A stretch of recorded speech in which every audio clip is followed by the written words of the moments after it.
Now, on to Fergie. She's become quite the thrower of truth bombs in the royal family, and I must say it suits her very well. Now, she's not held back at the Sussexes trying to have their cake and eat it as well, has she?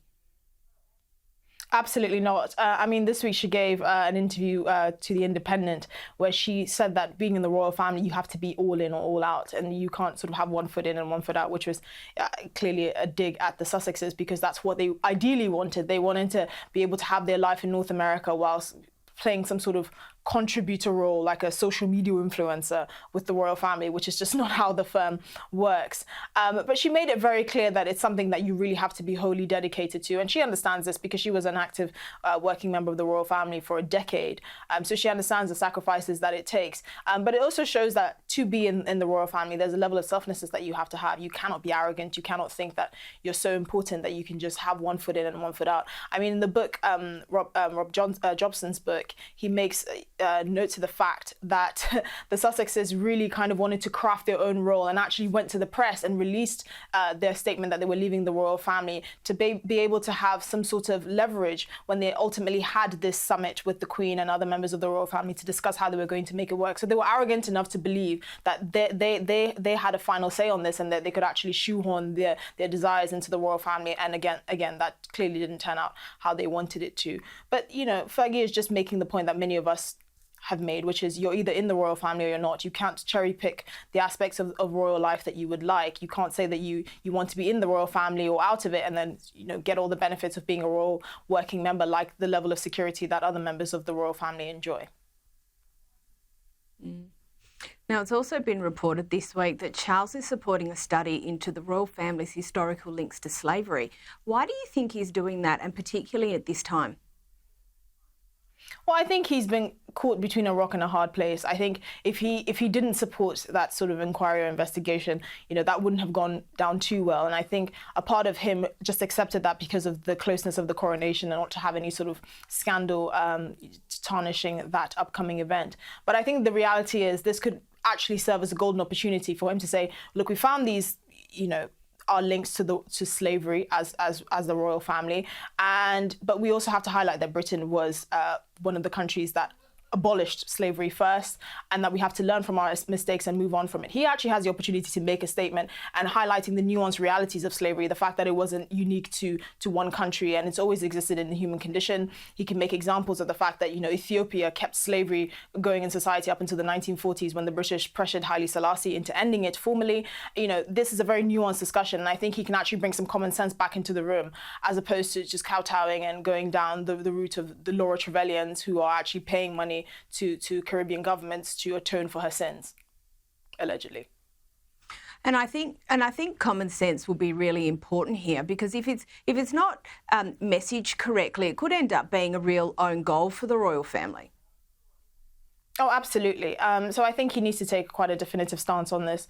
But I think most people can read the room and understand that there's no point harking on about this, because there are no slavers or slaves alive today. And the only people that are benefiting from this are people that didn't actually experience any form of slavery at all, not even them or their parents or their grandparents. And so clearly the conversation does become quite redundant when you see how impossible it is to really rectify the wrongs of the past.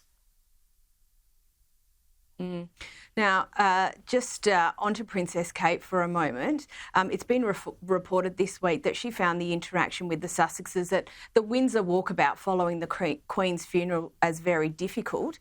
This isn't particularly surprising, is it, given where that relationship's got to? Of course. I mean, there were always sort of murmurings within the media that the relationship between the Sussexes and the Cambridges had really broken down at the time. And, you know, Kate made very clear that she wanted an apology from Meghan, because Meghan accused her of having baby brain when she said something while she was pregnant, which she found deeply offensive. Obviously, Meghan made it clear in her Netflix documentary that she found Kate uptight when they first met, because somehow she didn't want to hug her while she was barefooted and dressed casually when she'd never met her before. So clearly that relationship had broken down quite significantly already. And obviously the walkabout was not her idea, it was her husband, Prince William's idea. So she had to go along with it because it was seen as extending an olive branch. But I can imagine it's quite difficult for someone to play nice publicly with people that have had no qualms in slating you and defaming your character in the way that they have done, even before the Netflix documentary and their book was released. So I can imagine it's quite difficult. And this is one of the things that comes with this sort of job, because you're so fixated in the public life, for example. You really don't have a choice. You have to get on with the job. You have to keep calm and carry on, even when you have people literally right next to you that have no qualms with defaming your character to the media. Now, one last thing before we go. There's been a couple of reports this week in relation to the coronation. First, that the RSVP dates have passed and Harry and Meghan are yet to advise the royal family whether or not they're going. And the second thing is that, in fact, only working royals will be on the balcony. It feels like there's a bit of game playing and a bit of chicken going on here. I suspect that the Sussexes won't make an appearance, just because I think the message is very clear that they're not welcome. Obviously, there's security issues and the lawsuit with the Home Office is still ongoing. I personally hope they're not there, just because I feel like this is not an occasion for Netflix cameras.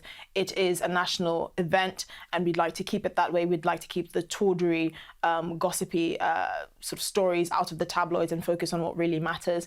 And also, it would be extremely poor taste if they did choose to come, even though the RSVP date has passed. It's clear that their only sort of source of income really relies on their proximity to the royal family. But I suspect, we will be getting more information from the release of the book Our King this week, that really they are now outsiders and they have no place in the royal family. Their proximity has now and truly been ended. The monarch and his son are not even going to meet Harry on a one-on-one basis anymore. They're going to be, shrouded with sort of guests in the room and lawyers and all these other people that they think will keep them safe from the Netflix cameras and all the invasions of privacy that the Sussexes have engaged in. So, I do personally hope that they don't attend, just because I think we're all sick of this drama, but I also think it would have been extremely poor taste if they do. Yeah, I feel like this is a lose-lose situation. Anyway, Esther, that's all we have time for tonight. Thank you so much for joining us. We'll chat to you again soon.